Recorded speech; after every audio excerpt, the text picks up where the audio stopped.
Welcome to Leverhulme House Museum's podcast, At Home with the Picts, a crafted legacy.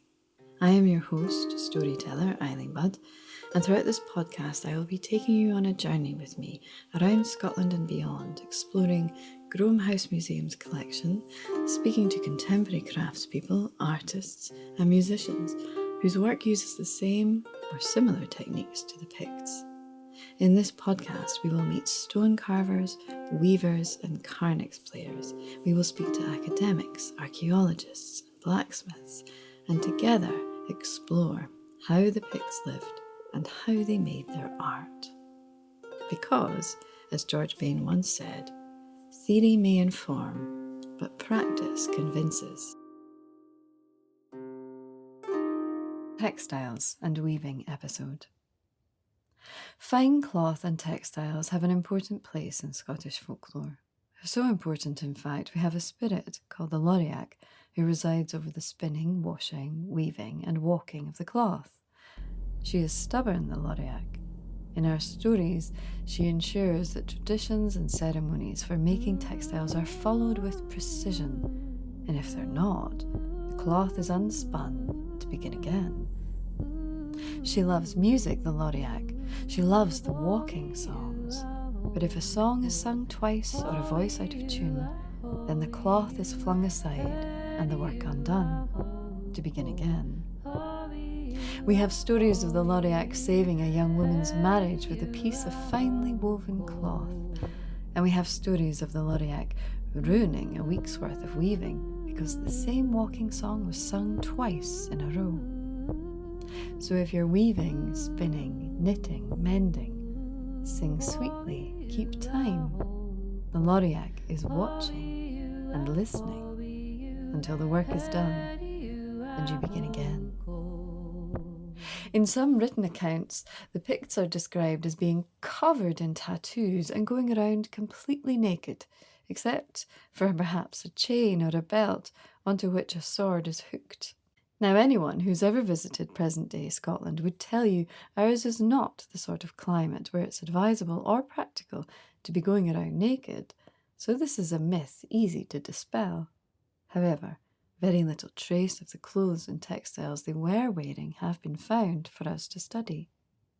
To get a clearer picture of what they were wearing, again, we can look at the clues left in the stones. Not just at the clothes the images of people on the stones are carved as wearing, but in the patterns carved into the stones as well. For this episode, I sought out weavers and discovered the surprising connection between stone carving and textile. This interview with Dr. Cynthia Thickpenny was made possible by Musea Maaseik, who we're very grateful to for the images of the woven panels, and also her postdoctoral fellowship funder, the Leverhulme Trust. I'm so interested in your research. I think it's fascinating. So for those who have not yet met you, please could you tell us who you are and what you do? Yes, so I'm an art historian and I specialize in insular art. So that's the art from the early medieval period, about 500 AD to 1000 AD in Britain and Ireland. And I did my PhD in Celtic at the University of Glasgow, and now I'm a Leverhulme Early Career Fellow in the Edinburgh College of Arts in University of Edinburgh. And in particular, in all of my research that I've done, I really focus on abstract geometric ornament because that is the most important aspect, I think. Well, people could disagree with me, but it is kind of the dominant decorative mode for insular art. And in that, I also really have focused on Pictish art and all the different abstract patterns that are created. So interlace, spirals, key pattern, vine scroll, which is like plant ornament, step patterns. I've studied key pattern, which is one particular pattern. And right now I'm actually working on something called the transmutation of patterns, which is when one pattern kind of transforms into another pattern physically. You mentioned key patterns. What is a key pattern when it comes to Yes. stones or anything else? Key pattern is a very specific abstract pattern that interestingly can be found in various flavors or forms around the world and throughout time. So when people think of key pattern, they oftentimes immediately think of an ancient Greek key pattern. The ancient Greeks did use key pattern a lot, especially on their ceramics. There's actually two different key patterns on this. So it comes out of the ancient world. The Greeks did not invent it. That's another kind of, I think, a misnomer, because people often refer to it as Greek key pattern. It isn't. It's older than that. And once it starts to become developed in insular art, and particularly in Pictish art, it becomes really, really geometrically complex. They really amp it up physically. And so the basic definition of it is that it is a pattern that has that we straight lines that kind of move towards each other and intersect each other at 90 degrees, and in some cases also 45-degree angles. And these intersecting lines turn at angles to form spirals. So we oftentimes think of a spiral shape just in its basic as being curved, but they can be angular. And in maths, we call that spirangles. And these spiral shapes repeat over and over to build up a key pattern. So there's more to key pattern than that, but that's kind of the most basic definition of it. And the Picts really invested in abstract pattern, I think, to a degree that sets them even more so, sets them a bit apart than other from other regions of the insular world, although everybody was doing these abstract patterns, but they really invested in them. And so they use very large key pattern over large spaces and very, very visually eye-bogglingly complex key patterns that are difficult to make. The Picts are particularly flamboyant, but also very, very skilled with key pattern. So the image that I'm showing now, there's key pattern that stretches. There's actually two different key patterns on here. There's one going around the border and then one very, very large one, and this sandstone panel from Rose Marquis. And there's two sandstone panels like this with key pattern, and they're very large. So they're about as long as I am tall, maybe a little bit shorter. And they would have been maybe church furniture of some kind, screens in front of an altar. And the key pattern is the decoration, and it covers the surface. In contrast, if you look at, for example, most Irish high crosses that have decoration, they do very much focus on iconography, images of people. They do have abstract patterns, but abstract patterns in key pattern can be sort of secondary. The Picts really invested in key pattern by looking at sort of a number of traits in the key pattern. If they start to reach critical mass, I'm quite sure I can identify the works of different artists or a team of artists. So this panel from Rose Marquis, I think, was made in connection to the NIG Cross Lab and also a cross lab at Applecross, which is on the other side of Ross, but seems very, very Pictish in how the key pattern is handled.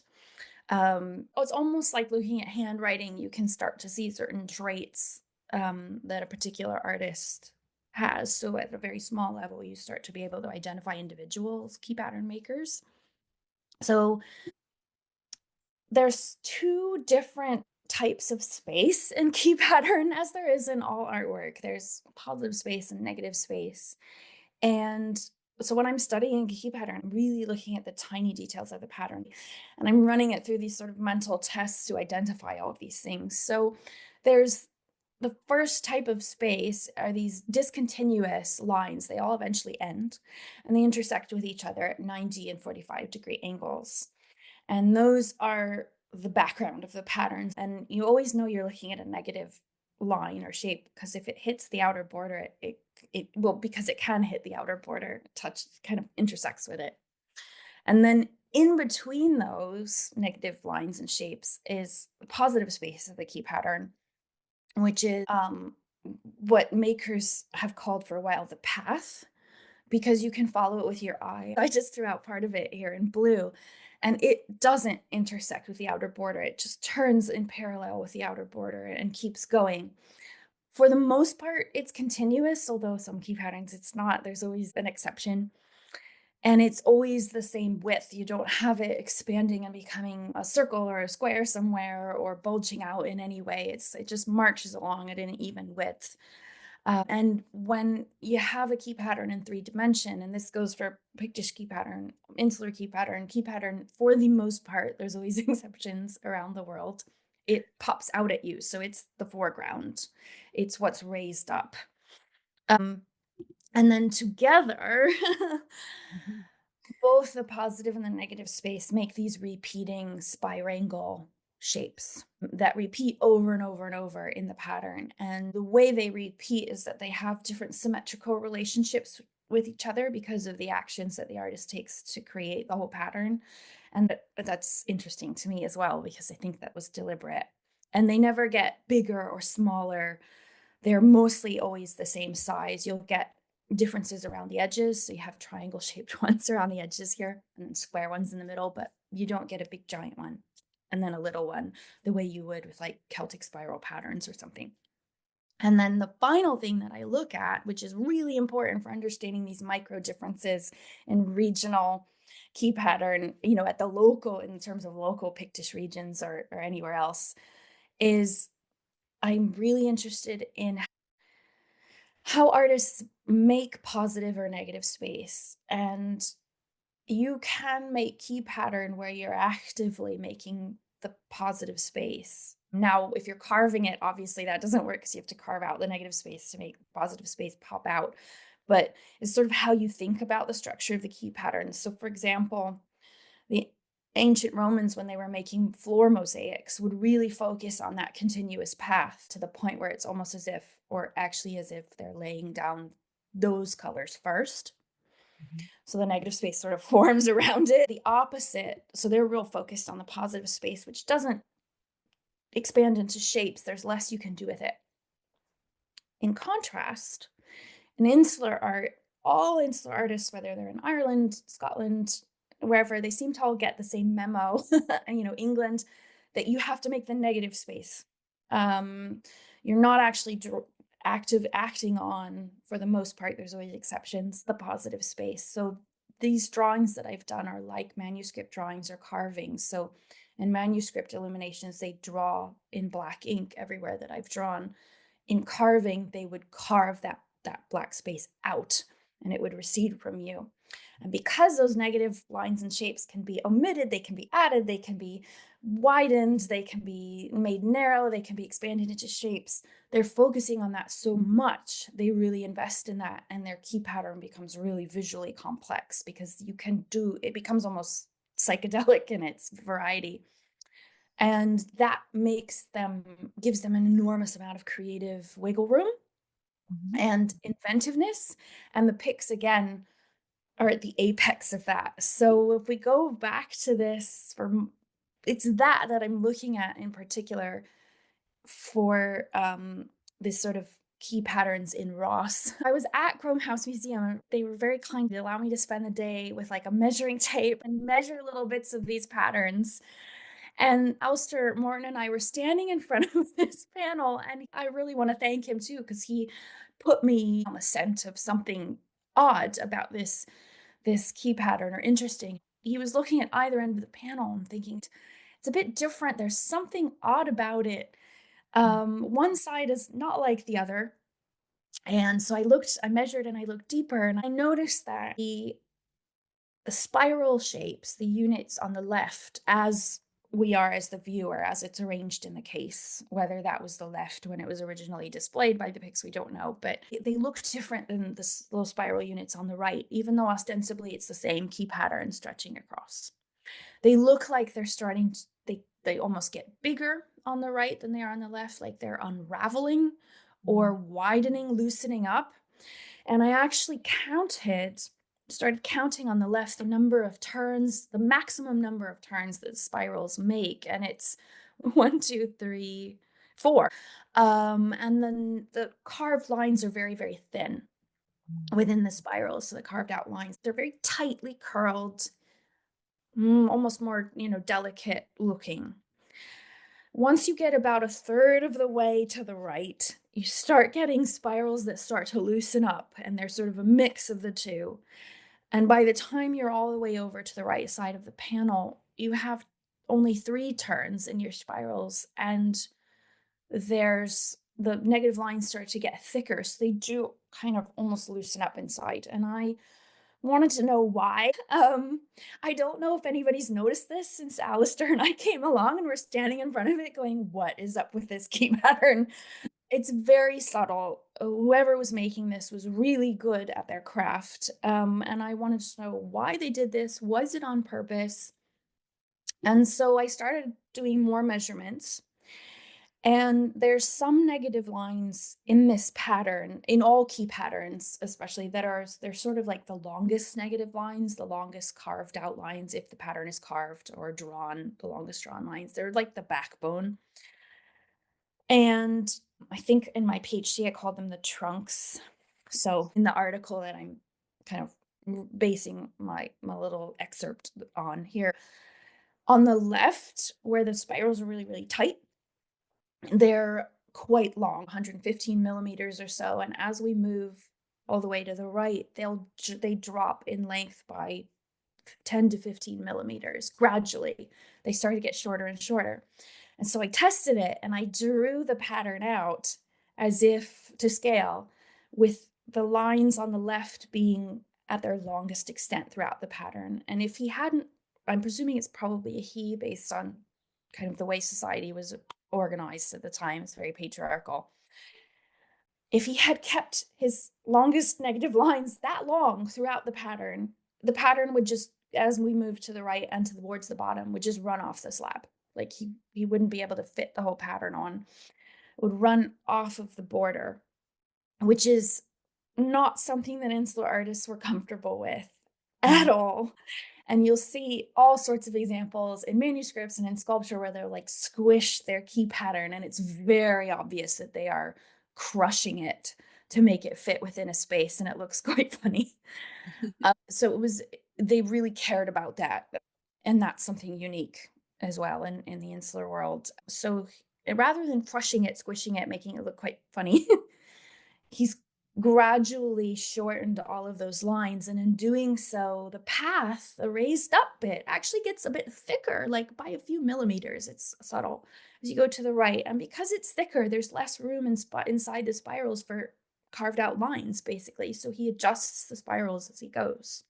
And there's less turns inside the spirals. And the lines have to get wider because that positive space has to get thicker, because this kind of backbone of the pattern, all those the lines get shorter and shorter, the long lines, and they're further and further away from each other, and they dictate that. So I'd love to know why. It could be that he started out on the left as we see it, whether that was the top or the right, as who knows how he was positioned while he was carving it, or they were carving it if it's multiple people, and realized, oh no, this is going to fail. And I'm going to waste a really expensive piece of stone. And then in this just display of absolute mastery over the pattern, kind of fixes it. So I'm interested when I'm studying, I look for mistakes and how they fix it and how they hide it, or it could have been done on purpose. And so I'm really interested in how Pictish and especially since they are, the kind of masters of this, but all insular artists, because they're all very, very, very good. How they kind of seem to have a set of rules in their mind, quote unquote rules in quotes, for key pattern, but then they push against them, bend them, break them. The way that I've used this analogy a lot before, the way bebop jazz musicians will push at, and bend chord structure, basically improvise. So he may have reasons for doing this, or they may have reasons for doing this on purpose, which we could get into without, it could be a display of skill. It could be the Pictish Art Society members in the audience for one of my presentations thought, well, this is maybe a perspectival, I hope I'm saying that right, kind of trick. so that spirals on one end look smaller to us than they do if it's kind of top like bottom weighted or top weighted if the screen was way up high. Like the sculpture of David, which is Yes, yes. yeah, exactly. Like if you look from I the mean, bottom, he's perfectly in proportion, but actually, yeah, his head is massive. his He's head. like a triangle. Yes. So if this were arranged vertically and the quote unquote big spirals, the loose spirals, were up at the top, then everything would look just right. Hmm. And you wouldn't notice. I don't even know if you'd be able to see the negative lines getting wider in the spirals from Mm. that perspective. So that could be, and I think that was Don Borland and the Pictish Art Society members who sort of turned me onto that. So I want to credit where credit is due. So there's all kinds of reasons this could be going on, but you see this sort of drift and this really subtle use of negative space on the Nig Cross Lab and also on the Applecross Cross Lab, which allowed me to reconstruct um, that cross lab, or not fully, but there were new fragments of it found recently, and to sort of place them where I think that they should go. One of the most fascinating parts of your research is the connection between these complex key patterns and weaving. Can you, Yes. yeah, tell us a bit about that? Because that's fascinating to me. Yeah. So in the insular period in Britain and Ireland, it seems that the people who were making textiles pretty much universally were women. And they were weaving and embroidering key pattern, um, which of course made me want to dive right into it because I know everything about key pattern. And so in my PhD and also in my Leverhulme research, I'm working, have been and continue to work on this. And I noticed that on depictions of people, and there's quite a few of them in Pictish art, and other scholars have talked about this as well, that there are these bands at the bottom or the hem along the hems of their clothing that are decorated with pattern. And at Rosemarkie, there's a fragment with a cleric in his robe. You can see his little feet at the bottom, and he has this beautiful band of key pattern. And so I started researching it and learned that these were probably tablet woven bands, which is a particular kind of weaving where you make very, very narrow, very, very strong bands of cloth that can be used as hems, straps, all sorts of things. But decorated hems seem to be the fashion at the time. And you sent me some images from Forfar, and there are bands with step pattern there and interlace on angels and a woman wearing a on her dress. So yeah, it's very well represented. And I learned about a group of textiles. They're not Pictish, so we really don't have, besides the Orkney hood, surviving textiles well represented from Pictish material at all. I'm led to understand from archaeologists that in Pictland, what was Pictland, that the soil is not very good for preserving organic remains, so we have to go elsewhere for comparisons. And I learned about a group of textiles from early England, so from the Midlands or southern England, unsure. And they're now called the Maaseik textiles. And they found their way. So Maaseik is a town in Belgium, and they found their way there because ecclesiastical people, monks, priests, nuns, they moved around a lot in the early Middle Ages, and one of the places they were going was Northern Europe. They had professional connections, they set up monasteries. So these textiles found their way there. And they're not very well known. There was a big study on them by scholars called Mildred Budney and Dominic Tweddle in the late 20th century, but they're not well known even still by our historians and archaeologists. And I'm just showing an image here of the embroideries, that some of the embroideries that are in the collections, so that you can see them. They would have been really brightly colored when they were brand new. They have gold, but there are tablet woven bands as well, which is what we want to talk about now.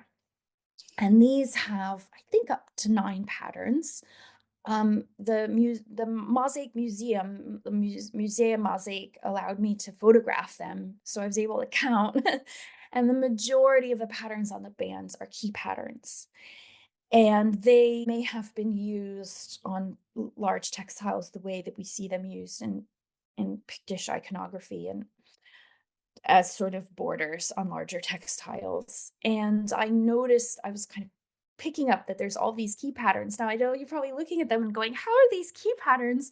They're very narrow. They're about a centimeter wide. They're so delicate, made with silk and gold threads. So you don't get these sort of large fields of key pattern. Although if you widened, if you added more materials to these and made them wider, you'd start to get that effect. They're just a little row.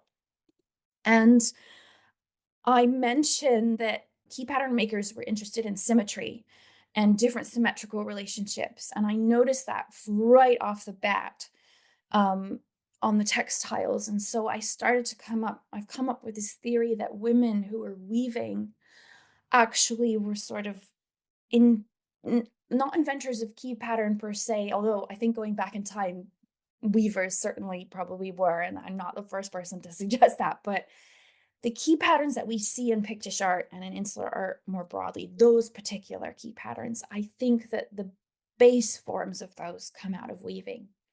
And other artists were looking at woven textiles that they were wearing, that were in their spaces, that were in their churches, that were all around them, and then riffed off of that. Because you see this interest in space and in manipulating patterns with symmetry right off the bat in these textiles. And I recreated multiple patterns, but I'm highlighting one in particular so you can see it more clearly. And there's actually two key patterns on the band that you're looking at, just this one section of it that I photographed. And I've highlighted one, just the red part of it, which is, I think, what our eye focuses on. And then there's another one off here to the right, which looks, it's sort of similar but different. And the red silk is very interesting.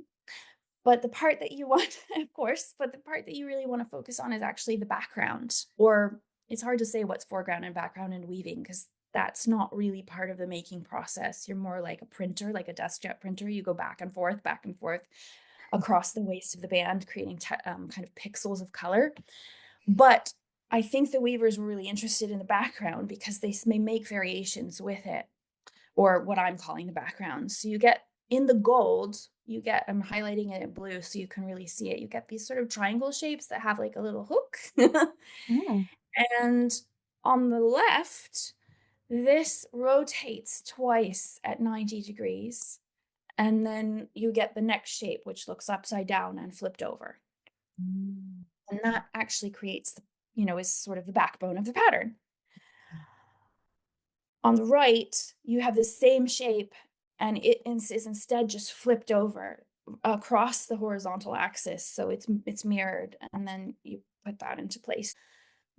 You have different things going on in your mind while you're weaving. You're thinking about manipulating your threads and moving across the waist of the band, making sure the right colors are showing at the right moment as you go across these tiny little rows. So you can see that there are these triangle shapes that run along the outside edge of the band, and then they sort of ingress into the center of the band with these basically spirangles. They're not very turned, but they can become spirangles if the artist wants them to. These little hooks that come into the center of the band, they are aware of different ways of arranging them when you look at the final band. So these women are aware of symmetry, they are geometers, and at the same time, they're also thinking about the process of weaving, and which is fascinating. We do have written records of women making textiles, law codes, charters, wills. There were business women doing it in England. Elite women were expected to do this. We don't have written records from Pictland, but the idea that this was an ideal for women and that this was how they were to express themselves artistically, and they were quite valued for that, even if they were siloed into a particular material. There's a carved stone from Kirriemuir 1, which has an image of a woman, very probably seated on a throne. So we're seeing an elite Pictish woman next to a loom, and this is not tablet weaving. It's a large warp weighted loom, which we have in the archaeological record from early medieval Europe. And she's seated next to it, and there's questions. One of my colleagues, Mike King, has suggested this is an image of Mary weaving the veil of the temple in an apocryphal text, but she's imagined like a Pictish woman doing what an elite Pictish woman doing what she's supposed to be doing as an elite woman. So they are textile makers, and I think today we look down at that as like arts and crafts, and not the great art of the great painters and sculptors like Michelangelo or something. But back then, these women were really highly valued, as they should be, as artists, and we're seeing that come to the fore. So I'm going to just look at one of these key patterns on this band. I'm going to ignore the second one for now because we're limited for time. But the one that I've highlighted and animated here on the left. And I think that this pattern is the kind of core, the base, the basic idea of a pattern that you see all over Pictish art. You see it in insular art across the board, but of course the Picts then use it to a great extent. And it's this particular one that has these sort of rotated, so twice at 90 degrees, sort of triangle and hook shapes. And it shows up on the Leverhulme churchyard cross slab. I'm not going to go into what makes this one weird on the cross. It shows up on both cross arms. The left cross arm is a bit better behaved. I'm showing the right cross arm, which maybe isn't the best example, but you have these same shapes. So you get a sort of outer triangle shape with a really exaggerated kind of spiral leg coming in, much more detailed. And then you get its opposite on the other side of the pattern, and it is rotated twice at 90 degrees. It's the same shapes. And instead of this background shape, these negative lines being solid gold in a triangle shape like you have in the weaving, they're made extra fancy by extra little lines that are added into the triangle, which I've very badly drawn in blue here. And if you were, as I've explained in the sort of videos of myself weaving, you have a certain number of cards that you're using. You can use when you're tablet weaving. That's why we call it tablet weaving, because we call these the warp threads, the long threads of the weaving go through holes in square shaped tablets or cards, which you manipulate. I was only using 10, but you can use up to 50. Or more. And if you have very thick threads, when you have up to 50 cards or more, that way lies madness, but people do it and people have done it. And we have examples of it going back to the early Iron Age, textiles where a lot of cards were used. You can, if you have thick yarn, get quite a wide band, or even if you don't, even if it's quite delicate, you will get patterns repeating across the waist of the band, the narrow part of the band. And I think if you have more cards with this particular pattern that I'm showing on the tablet woven bands from Maaseik, it will get wider. You will see repeats across the narrow side of the pattern, the way that you see in Pictish art and in key patterns. So I think that women were expressing themselves creatively, and I'm sure conversations were happening, in households, or, they were donating we know they were donating textiles to church, and they could throw their weight around politically and religiously by doing so. And then these churchmen were commissioning artists. There may have been, female carvers and manuscript artists as well. So we just don't really hear about them. And I think probably they were in the minority just based on, sadly, what we know about how society was organized. So what I'm doing is recreating these textiles, or trying to recreate sections of them. And I'll just say I'm really grateful to a reenactor named Sheila Lewins, who re-identified there's a particular very niche tablet weaving method.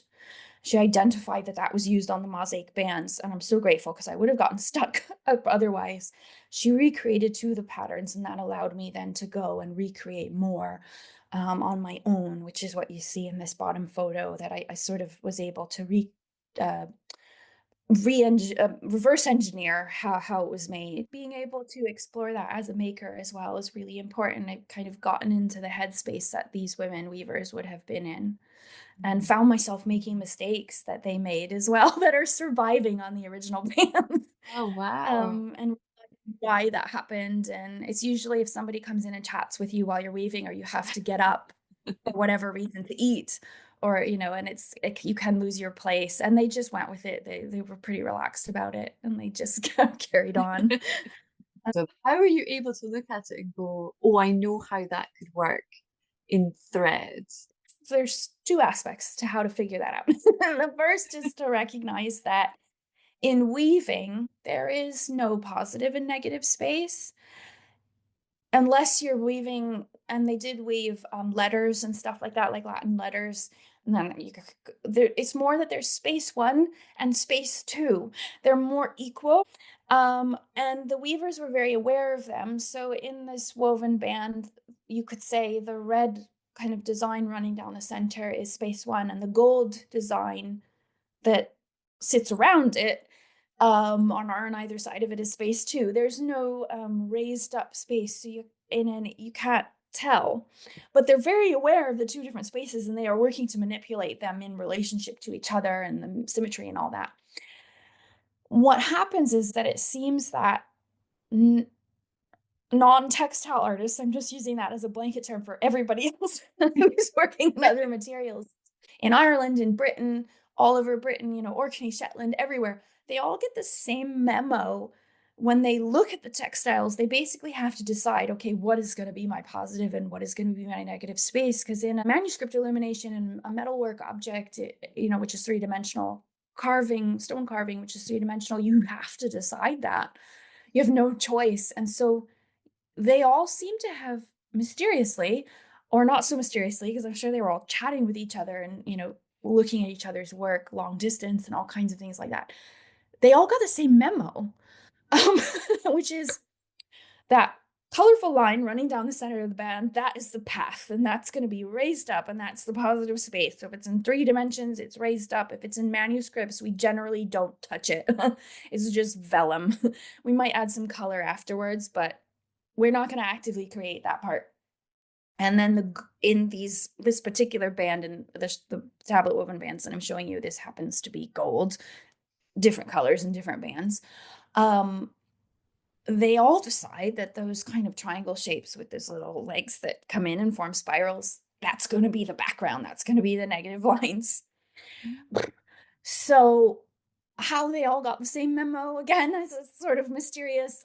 This all developed, I think they're all, probably a lot of these artists knew each other over time, from generation to generation, and they all moved together on this. And so that's the part that's drawn in black ink in manuscripts, or carved out, or depressed in metalwork, for example, carved out in stonework.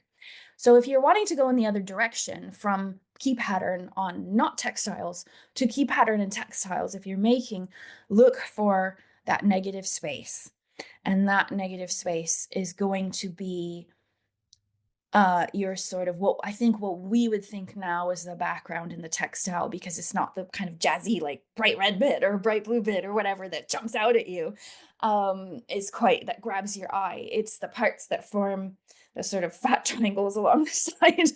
So you look for the negative space, what's carved out of the stone, basically, if you're going from stone, or what's in black, or dark brown in manuscripts, or a dark color. That's how you kind of have to reverse engineer back into the textiles. Yeah. So they're really taking their cue from the textiles, and then they kind of go off and develop from there. I love it. I love that there's that connection. I think it's amazing. And I'm asking all the makers that I'm speaking to 2 questions. One is, what would you most like people to know about the Picts? I think that I would most like them to know about the Picts, that the Picts were these just incredible mathematical geniuses. And that sounds very kind of hoity-toity. And what I mean by that, and I think every person who makes insular style, Celtic style art, whether that's back then or today is a mathematical genius to be able to pull it off. Whether it's interlaced spirals, key pattern, you have to have, however you conceptualize it, whether you verbalize it to somebody else or not, however it organizes itself in your brain, you have a really good understanding of geometry. And the Picts just are, I think they, in popular culture for a long time, this is changing now thanks to, Graham House and the work of lots of artists today, and also art historians and archaeologists. But before that, for so long, they had this sort of like, oh, they were these mysterious primitive people who lived in Scotland that we don't know a lot about. Well, they were like any other early medieval people at the time. But what really, so they're not mysterious or primitive. They're not any of those things. And on top of that, they are just these amazing, and this goes for all insular artists. I don't want to leave anybody out in the cold. The early English, the Irish, the Welsh, the, people from the Isle of Man, all of that. So, but they're just incredible geometers, artist geometers, and that goes for their textile makers as well. And that they're part of the art historical tradition of, of the world, and certainly of, Britain and Ireland together. And we really need to appreciate them better for that overall, I think, as a society. It's part of they're kind of one of the artistic wonders of the world, the Picts and their cross slabs, which really invest in geometric ornament to an extent that's greater, I think, than in insular parts of the world at that time. Than their neighbors. There's always exceptions, but like they just, it's so beautiful and skillful. They need to be recognized as, an art historical wonder, the way we recognize ancient Greece and Rome and, stuff like that. Wonderful. I completely agree as well. Yeah. I mean, we haven't found much about their spoken language, but they have this universal language of artistry and creativity and making. And those are the things that have lasted as well. Like you see that. That tells you so much about who they were, their imagination, their ability, their skills.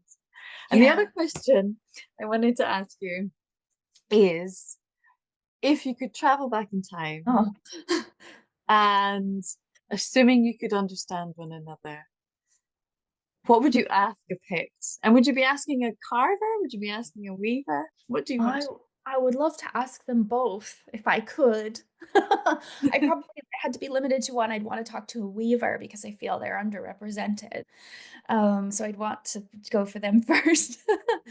But I would definitely want to ask them many questions in two different categories. The first category would be like, tell me the names of the parts of the key pattern. What do you call this triangle bit around the edge? What do you call the pattern down the center?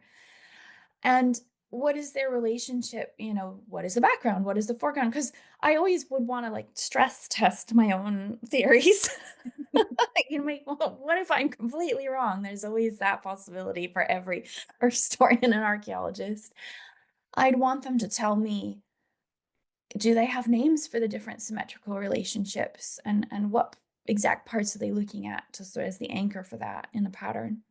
And then my other question would be, I'd want to ask these weavers, are these guys on other materials? They're kind of copying your patterns. Like, are you?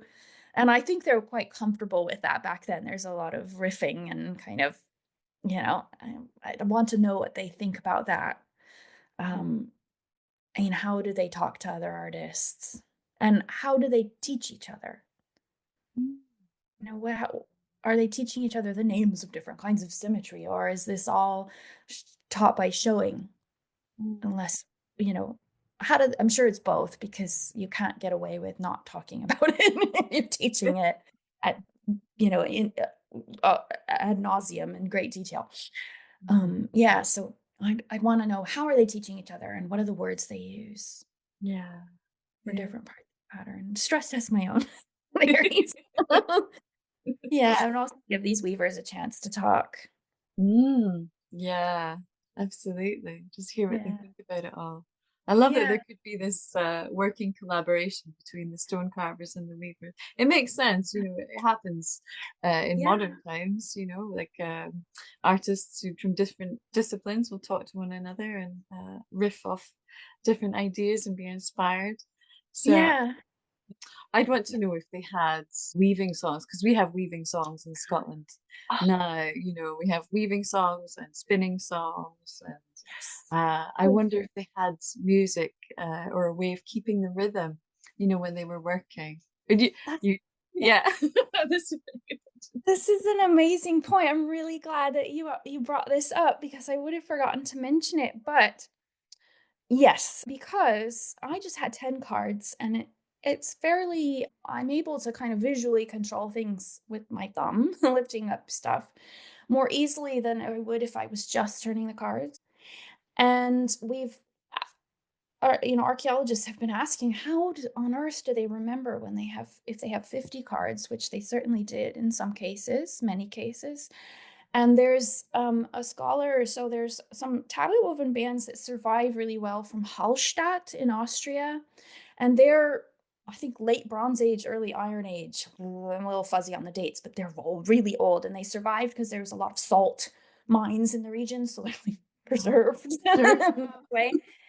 And one of them so there's a scholar named Karina Grumer, and she studies those tablet woven bands. And one of them, I think, had 70 non-repeating. So you pass the weft through, turn cards in certain ways. It had 70 of those, or 75 or something, that were different before it started over. And she had asked, how on earth would they remember? And at that point, we don't think that they were literate, the weavers from that society. How on earth would they remember that? And I, off screen, my video was using a chart that I made myself with paper. We don't have any of those surviving either from the early medieval period or before. So she wondered if they were chanting or singing, because Ah, how on earth, and there's, if you have more than 20, even just 10 cards, but they certainly in Hallstatt had more, plus 70 individual movements before you have a repetition in the yeah, pattern. Like, just how? And mm, so we think, yeah, chants, songs, yeah. um, which of course are lost. But Mm. maybe somebody can compose one for one of their patterns. I'd love to see that. Oh, that would be wonderful. Mm. And there were also poets at the time, so who were Yeah. working with all kinds of meter and stuff. And I've had that brought up. People were like, well, how would you link this to the meter of poetry? And I thought, oh, in another lifetime, I'll have time to do that. Thank you so much again, Cynthia. If you would like to know more about the type of weaving that Cynthia has been talking about, tablet weaving, then at the end of this episode we have a very special little video for you which shows you the techniques of tablet weaving, and it was put together by Cynthia herself. And now, from tablet weaving, we have a wee look at something that's maybe more familiar when it comes to weaving, and we will meet Linda Cruickshank. My name's Linda Cruickshank. I'm originally from Australia. When I first started, what had happened was I had gone to a knitting group because I wanted to learn to knit. But I wanted to learn to knit in a particular way because my mother's Scottish, and it was that Scottish style with your needles under your oxter, and I couldn't find any YouTube videos that showed you how to do that. So I went to this knitting group in the hopes that I could meet somebody to show me how to do that. However, what actually happened at the knitting group was I was talking to one of the ladies there and saying to her that I wanted to make some cordage out of stinging nettles.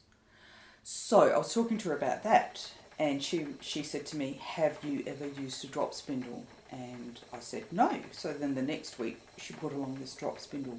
I had no idea how to use it, neither did she, which I didn't realise at the time, but between the two of us we started learning how to spin, and I reckon I probably had the drop spindle for a few months. And then she goes, you're going to get a spinning wheel. I'm like, no, I'm just going to stick with the drop spindle. But it got into my head, so then I started looking at spinning wheels, and so I'm then like, but how does the wool get to that place where it's ready to spin? So I wanted to start learning about that. So that's when I did that call out to local farmers about getting some fleeces, and I got quite a strong response. So I now have a stack of fleeces in the shed. Some I've processed, like this one's been slightly processed, and others are still waiting to be processed. So I had to learn that, like washing wool or scouring, and then once it's washed, it's starting to learn to card it and getting it ready to process. And then what I'm spinning at the moment is local wool from a farmer. It's Shetland. It's just lovely. And so I've washed it, I've carded it, and now it's just getting spun, and then ultimately I'll weave something with it. What have you learned about wool and woven materials from working with it? I think wool is a really lovely fibre. Firstly, it's so different. So the Shetland, for example, feels really lovely, and you can get other Shetland and it feels quite hard. So for Shetland, it's quite variable. So I was a bit surprised that the label Shetland didn't mean that all the wool felt the same. Then you've got different kinds of wool, which would be good for different purposes. So that Hebridean rug, if you felt it, it's quite coarse, and you wouldn't wear that. It would be too coarse on your skin and too itchy. So just learning about that different sheep, the fleece from different sheep would have different purposes. There's things like the staple length, so how long your fibre is will make a difference to how you can spin it. So here you go, here's some flax. And you can see that feels quite stringy comparatively, so flax is quite long, and it will be quite coarse. And then after repeated washings, it'll soften up. Cotton's got a very short staple, very short fibre length, which makes it quite difficult to spin. So it's just learning that different fibres work differently when you're spinning with it. Any ideas as to how the Picts might have prepared wool for weaving with the things that were available to them at the time? Look, there is some hypotheses about that. The idea is that you would get some fibre. This is a bit of uncarded, just washed fibre. All you're doing is actually you're just putting a twist in it. That's all you're doing. And all spinning is you're taking something like this and you're just twisting it. So you could have done it by hand. Would have been time consuming, but you could have done it by hand. So then imagine if I got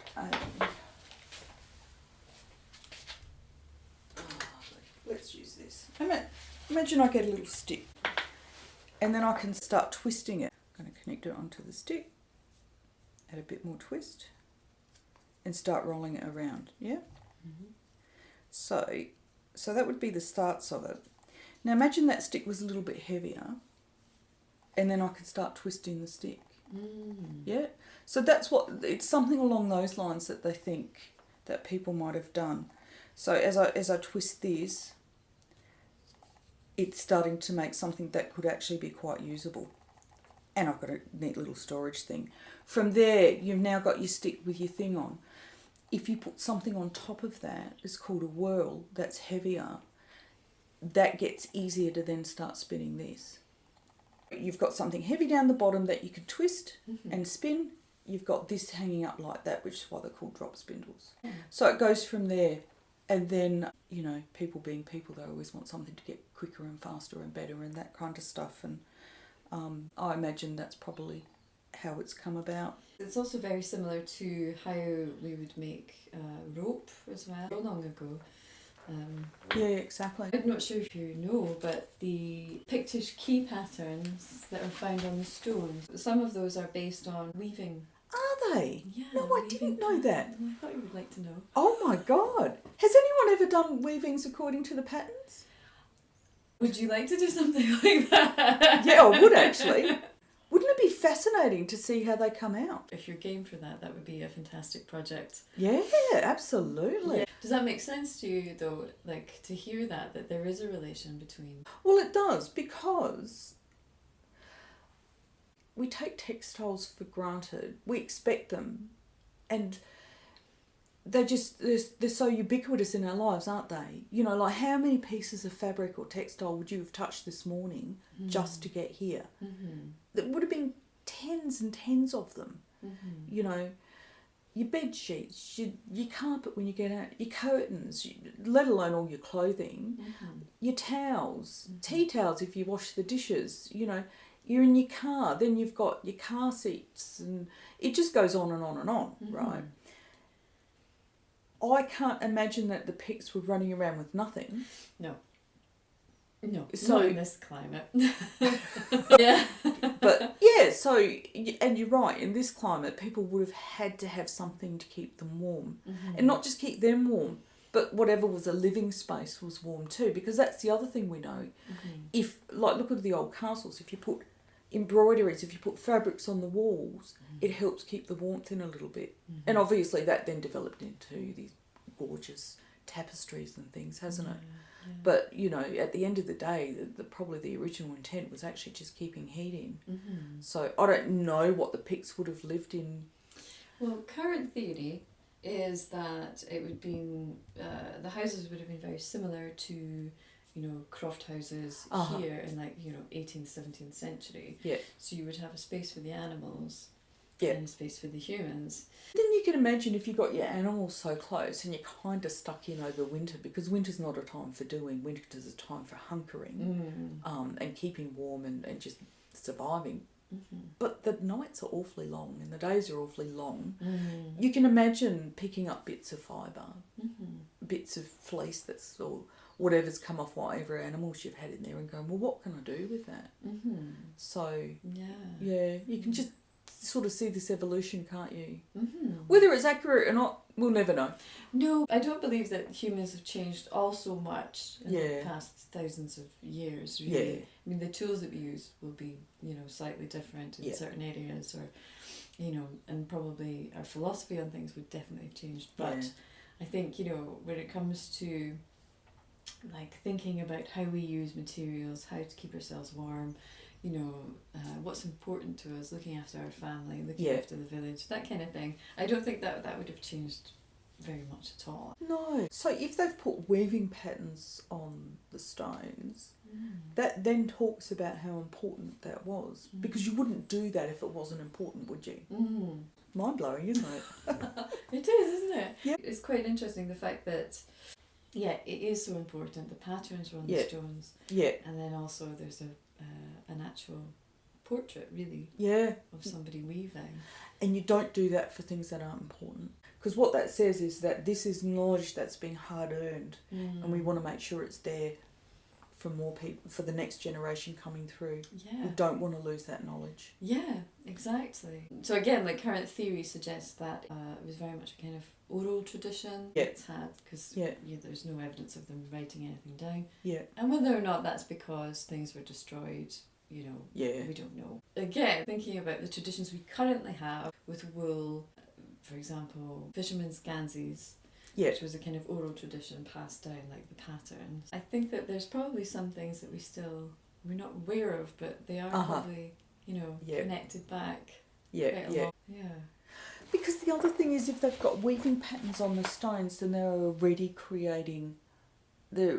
spinning in whatever form that might look like.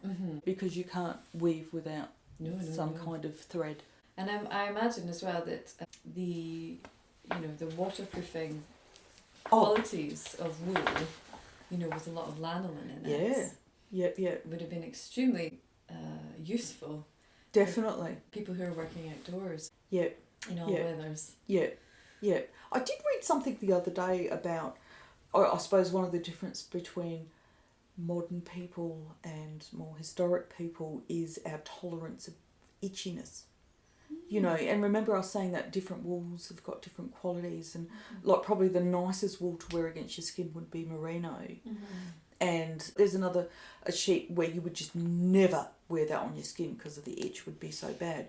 I was reading about how our interpretation of that has changed over the years. So probably what we would find intolerable and it'd be itchy now, in years gone by, would have been tolerable. And the same with a flax or, you know, flax shirt that people might have worn would be a bit itchy to start off with, but it would soften over time. Yeah. So it's just very interesting. I think that part of the problem with textiles is just because it's so prevalent It's so easy to overlook all the time. You know, and just take it for granted. I think because we just see sheep nowadays, and I don't think a lot of people drive past and go, there's a sheep, I wonder what can be made of its fleece. I don't think people necessarily have that connection anymore. No, I think people say, oh, it's sheep. But in a society that is hungry for textiles, sheep now become really important and significant and riches in some ways, I guess. They become a form of riches. And I think, again, because it's just so much around us, we just take it for granted, but we don't think of what it's like if you didn't have enough materials to be able to clothe yourself warmly. And what that might mean. And again, if they had sheep or fibres or whatever to trade, that talks about them having surplus, because you don't trade if you don't have surplus. Exactly. Yeah, exactly. And also if you don't have the imagination for wanting something else to make something else. Any ideas what kind of sheep they might have been working with, or what kind of roles? I would assume it would be a forebearer, or even like Hebrideans, I think are quite an old breed. There's certain kinds of wools you might use for felting, or you might use, I've got a peg loom that I want to set up with some wool that I wouldn't wear, and it's not necessarily grand for spinning, but what I will do with that is I will make a rug. So yeah, I think different wools would have been used for different purposes, because some wool would kind of felt a bit better, which holds it together quite well, whereas other wools you don't necessarily want it to felt so much, especially if you want it to have a bit of a drape to fall down on your body, and not be so itchy. So and then of course there's the whole thing about mixing your fibres with your plant material as well. You know, especially if you're creating patterns and differences and stuff to make it visually interesting. You wouldn't, I don't know that you'd necessarily wear it, but if for visual interest, you know. Yeah, and absolutely. That's not the kind of stuff that ever survives though, is it? No, there is the one piece of textile that I can think of is the hood. You know, have you seen the Pictish hood? It's kind of comes down to about just the top of the shoulders. Yep. And then it's kind of tassels. It's a pull-on hood, like a separate piece. And I think there's been a fragment or two of like other...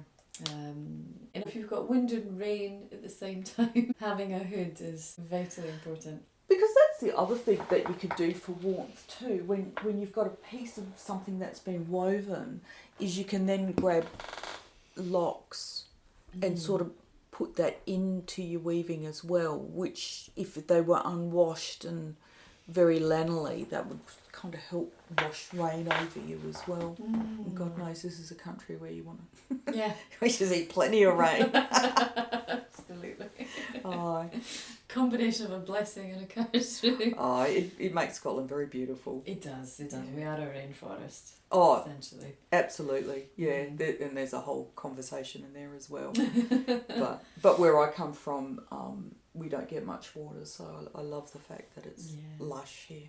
So all the spinning wheel does is it just puts twist into it. Once I've got a couple of bobbins full, I would then put them back through the spinning wheel to add that counter twist. It's called plying. You can ply 2 singles together, you can ply 3 singles together. And then there's 100 ways to ply as well. Sometimes I wonder if we still carry that stuff in our DNA.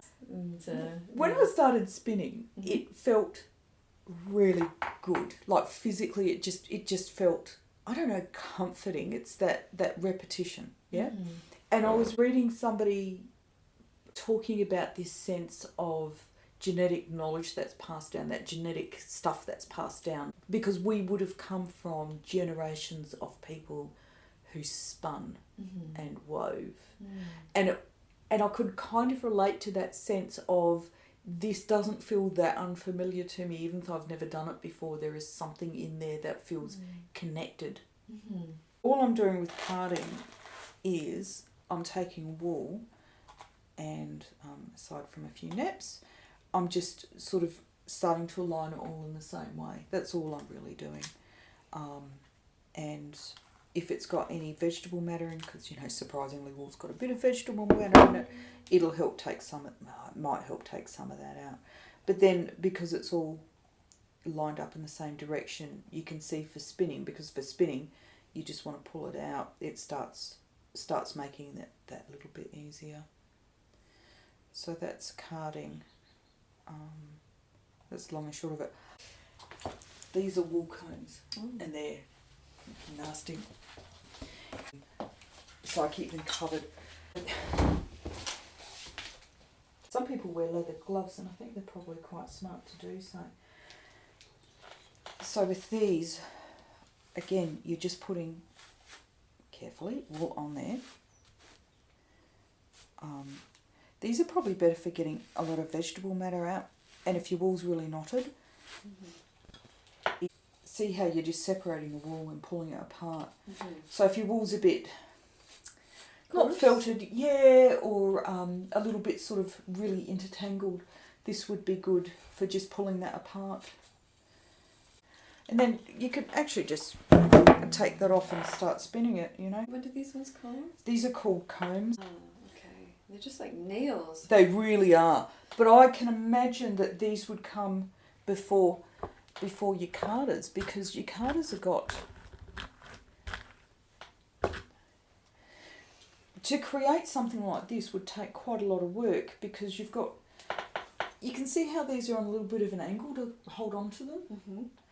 There's a lot of engineering in that when you think about it, because then you also got this piece of leather that they need to be put into. Whereas these, it's just a piece of wood with nails, basically sharp nails in them. You could, to make them yourselves, you would just want to pound nails in the back of it. So I would imagine these came before those in terms of an evolution. Because I like technology, but I like to sort of go back to its most simplest. What came before that? What came before that? What came before that? What's basic form? What's the easiest possible way? Drop spindles, they would have been so simple to make, because you just got a stick with a weight at the end of it. And that weight could have been dried clay. That could have been, well, if you had the technology to put a hole through the middle of a stone.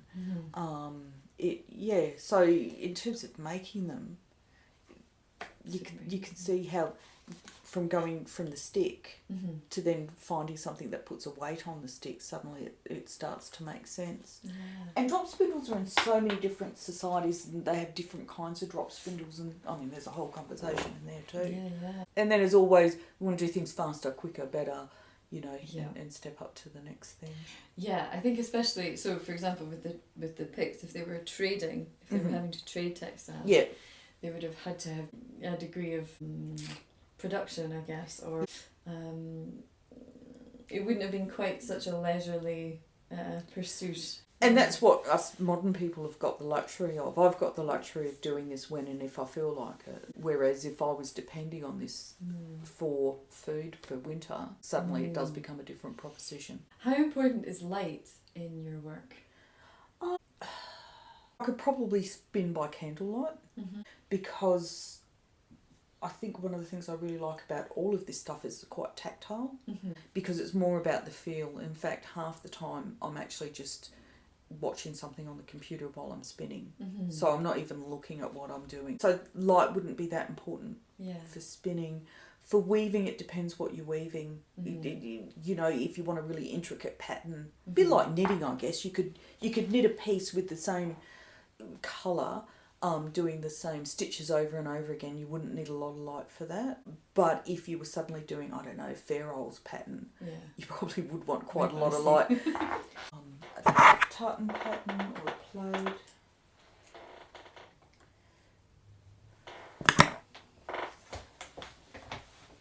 Alright, again, I'm just tying in the ends. One of the nice things about weaving is, unlike knitting, you don't have to sew in all the ends. Now, because I don't have any other colours on me. That'll do. Weaving itself, once you learn the basics, it's not that difficult. But it is fun. And the patterns and things that you can create can be really interesting as well. You know, then you've got the whole texture thing. You can put different textures in, and to do that you would use a thing called pickup sticks. And with your pickup sticks you can do fun things which you don't necessarily see until you've got it. So this is a pickup stick, and all this is going to do is pick up certain warps. So, and then this starts to put a pattern into what you're weaving.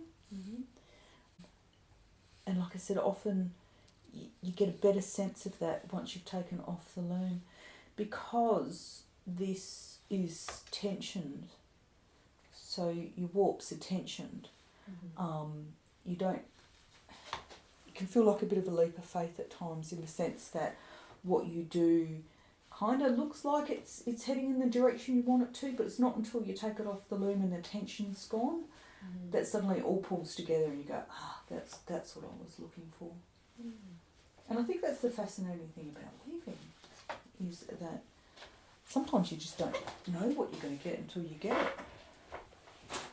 You have an idea in your head, but your weaving's going to tell you what it's going to do at the end of the day. So, and then with the pickup sticks, what that does is it just raises a different shed. So, yeah, like I said, my little thing. But, you know, what we've got is a stick, something that you've maybe twisted before and spun, and then we've got some brocks, but you could use anything that's going to weight it. You could even use another stick if you wanted. And then all I was doing was twisting these through. And then what we've got, and again, it's the same process, isn't it? Because you're just taking a piece of thread and you're putting it in and out and in and out. You're just interweaving it. This is doing exactly the same thing, just using more advanced technology when you think about it.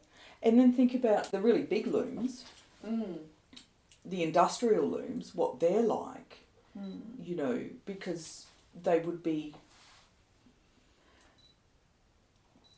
well, again, when you start thinking about the fabrics and stuff that we use.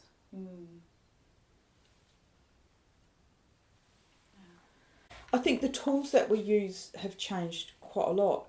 But at the end of the day, we're still doing the same thing, aren't we? Yeah, weaving in and out. And then a creativity might say, but I want it to look a little bit different, so I'll use different colours, or I'll use different sort of techniques to get different textures in it, you know, that kind of thing. Yeah. But that's our creativity at that point. Special thanks to all our guests for sharing their time, skills and expertise with us. Thanks to Groom House Museum for letting us explore their collections. Huge thanks to Debbie R. Moore for the wonderful sound design, and of course, special thanks to the Heritage Lottery Fund for their support in making this series possible.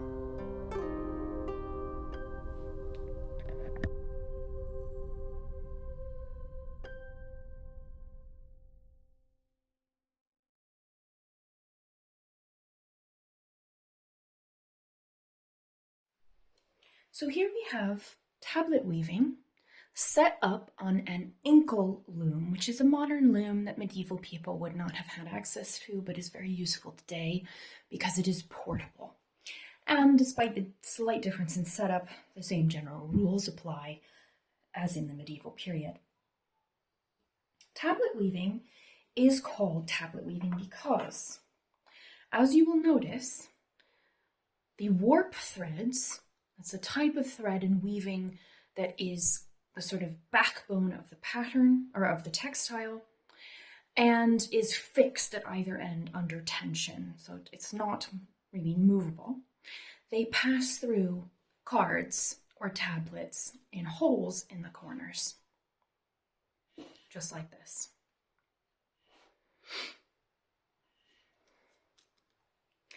And the basic mechanism of tablet weaving, just check to make sure everything can be seen, yes, is that you take your weft thread, which is the movable thread in weaving, basically, and you pass it through the shed or gap in your warp threads. And in all weaving, you will have a shed, which is a gap between warp threads, in this case created by the warp threads being separated by the holes in the cards or tablets. So most basic mechanism in tablet weaving is you pass your weft through, hopefully you can see that, through the gap. And then, depending on your pattern and the point at which you are in your pattern, you will turn cards in different combinations, either a quarter turn forward, for example, or back. So let's get it back into the original position, and back is towards you. You might turn, let's say, a group of 3 cards forward, and then a group of another 3 back towards you, and then 2 forward, and maybe 2 back. It can really vary. Those combinations vary. You could also, we won't do this today, but you can also flip your cards. It is another way of dictating pattern changes, where you flip them along the axis of the warp. And again, this can be done singly or in different groups, like this. Turning your cards forward or back changes which of your warp threads are on top of the band. And that sort of change of up and down with the warp threads locks down the weft which you have passed through. It kind of locks it in place. So that is the basic mechanism of tablet weaving. I'm going to undo what I did, because we don't want to actually take those particular actions that I just did here. Okay. Once you've passed your weft thread through, let's do that again. You then take what we call a beater. In much larger looms, not tablet weaving, but larger textile methods for making larger textiles in the medieval period, they can often almost look sword-like, and we call them weaving swords. And once you've turned your cards, you take your beater and you beat the tablet woven band down, and that really sort of tightens all the threads together and tightens the weft in place. So you pass your weft, you manipulate your cards, and you beat the weft down. Then you start over again from the other direction, and that is the basic method of tablet weaving.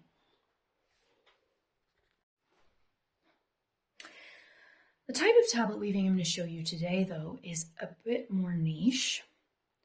It's a more specialist kind of tablet weaving, which was used to create the early medieval, early English, either Anglian or Saxon, we're not sure, tablet woven bands that I'm studying, which are now in Maaseik. And I'm very grateful to a reenactor named Sheila Lewins, who posted on her website for other reenactors this method, which she discovered to work for this particular kind of band. And she was able to recreate 2 of the patterns of the 9 patterns which are on the Maaseik bands.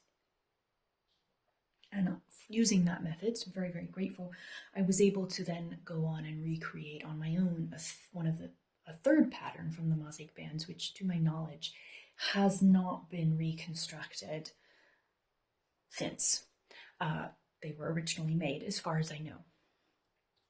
And in this type of weaving, there is turning of cards, and they have to be turned in the right groups and order.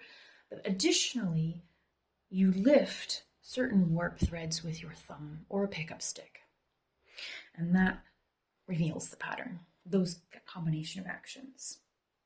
Furthermore, again, building on this foundation myself, I was able to add a gold thread, a secondary weft thread, which causes the surface of the textile to be shimmery and golden. And this was used in the original textiles, the original medieval textiles.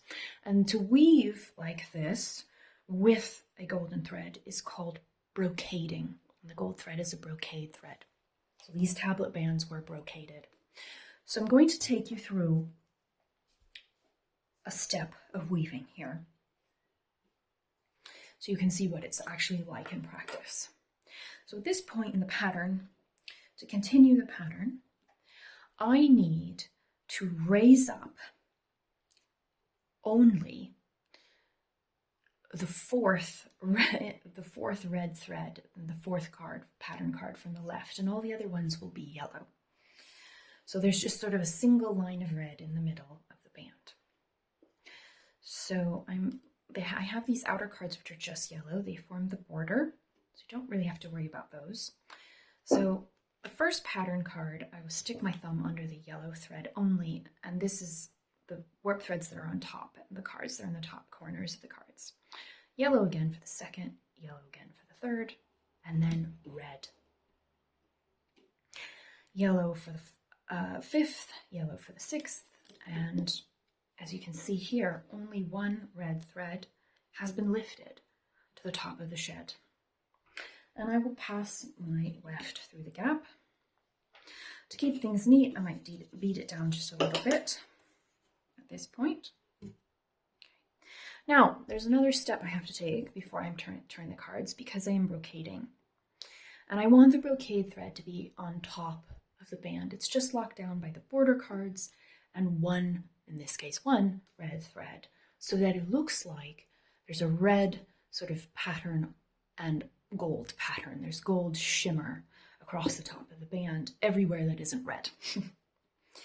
So in this case, I'm only going to raise up with my thumb the fourth red thread, but I'm going to skip the yellow threads entirely because they need to sit underneath the brocade thread. So the first three, putting under my thumb, then I'm going to lift up the fourth red thread, and the next two pattern cards, they get pushed down again. Oops, I made a mistake. This happens, so let's do that again. I put my thumb through the border cards, and then the first three yellows I just push down with my thumb. Lift up the fourth card, the red thread from the fourth card, and then I push down the yellows from the remaining cards. Good. That is correct. So you can see here, I just have the border card threads up and one red thread, and I put through my brocade thread there. All right, now it's time to turn the cards, and in this particular step of the pattern, I'm going to turn the two outside cards forward and all the middle cards back towards me. So here they go back, and the outside cards go forward.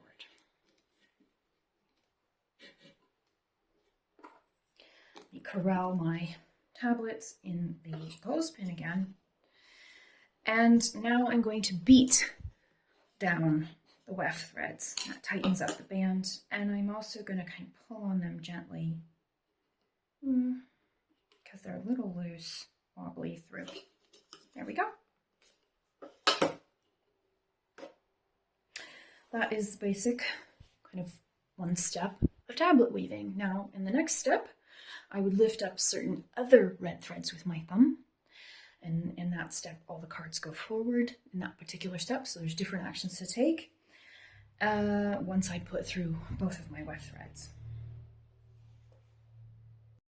Right, so I also wanted to discuss one particular example of what I meant by the two different types of